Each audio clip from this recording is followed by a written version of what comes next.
మధ్యాహ్నం తిరుమల వెళ్తున్నారు సీఎం కేసీఆర్. రేపు ఉదయం వెంకన్నకు మొక్కులు చెల్లించుకోనున్నారు. కేసీఆర్ దంపతులతో పాటు రాష్ట్ర మంత్రులు, టీఆర్ఎస్ నేతలు కూడా తిరుమలకు వెళ్తున్నారు. సీఎం టూర్తో తిరుమల తిరుపతిలో భారీ భద్రతా ఏర్పాట్లు చేశారు.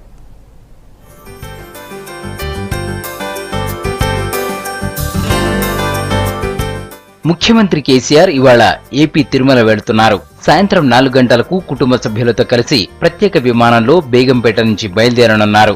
5 గంటలకు రేణిగుంట ఎయిర్పోర్ట్ కు చేరుకోనున్న సీఎం రోడ్డు మార్గంలో తిరుమల వెళ్లనున్నారు. రాత్రి తిరుమలలోనే ఉండనున్న కేసీఆర్ రేపు ఉదయం వెంకన్నను దర్శించుకోనున్నారు.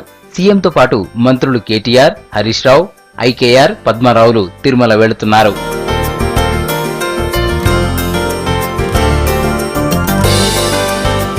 శ్రీనివాసుడిని దర్శించుకున్న తర్వాత 5.59 కోట్లతో తయారు చేయించిన సాలగ్రామ హారాన్ని, కంఠాభరణాన్ని సమర్పించుకోనున్నారు. తెలంగాణ రాష్ట్రం ఏర్పడితే కానుకలు సమర్పిస్తారని మొక్కుకున్నారు కేసీఆర్. తర్వాత తిరుమలలోని పుష్పగిరి మఠ్లో జరిగే రాష్ట్ర పౌర సరఫరాల సంస్థ చైర్మన్ పెద్ది సుదర్శన్ రెడ్డి పెళ్లికి అటెండ్ కానున్నారు. ఆ తర్వాత 11:30 గంటలకు తిరుచానూరులోని పద్మావతి అమ్మవారి దేవాలయానికి వెళ్లనున్నారు సీఎం.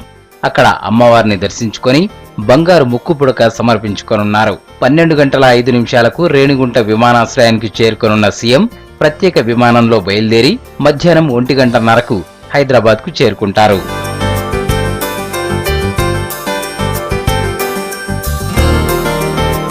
దాదాపు 30 ఏళ్ల తర్వాత సీఎం కేసీఆర్ తిరుమల పర్యటనకు వెళుతున్నారు. దీంతో భారీ బందోబస్తు ఏర్పాట్లు చేశారు. జెడ్+ భద్రత కల్పిస్తున్నారు. భద్రతను పర్యవేక్షించడానికి 2 సీనియర్ ఐపీఎస్ అధికారులతో పాటు సీఎం సెక్యూరిటీకి చెందిన సీనియర్ పోలీస్ అధికారి నిన్ననే తిరుపతి వెళ్లారు. సీఎం పర్యటనకు సంబంధించిన ఏర్పాట్లు చూసేందుకు రాష్ట్ర ప్రభుత్వ సలహాదారు కేవీ రమణాచారి, హైదరాబాద్ మేయర్ బొంతు రామ్మోహన్, ఇతర ఉన్నతాధికారులు తిరుపతికి చేరుకున్నారు.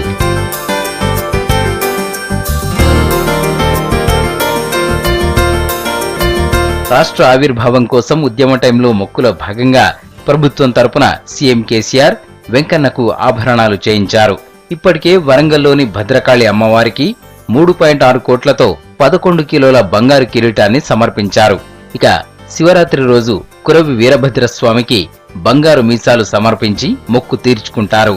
త్వరలోనే బెజవాడ కనకదుర్గమ్మకు కూడా బంగారు ముక్కు పుడకతో మొక్కు చెల్లించనున్నారు సీఎం. వెంకటేశ్వర స్వామి, పద్మావతి అమ్మవారి ఆభరణాల తయారీని టీటీడీకి అప్పగించింది ప్రభుత్వం. సీఎం తిరుపతికి వెళుతుండటంతో తమిళనాడు తెలుగు అసోసియేషన్ ఆధ్వర్యంలో స్వాగత ఏర్పాట్లు చేశారు అభిమానులు. సీఎంకు వెల్కమ్ చెబుతూ తిరుపతిలో పోస్టర్లు, ఫ్లెక్సీలు ఏర్పాటు చేశారు.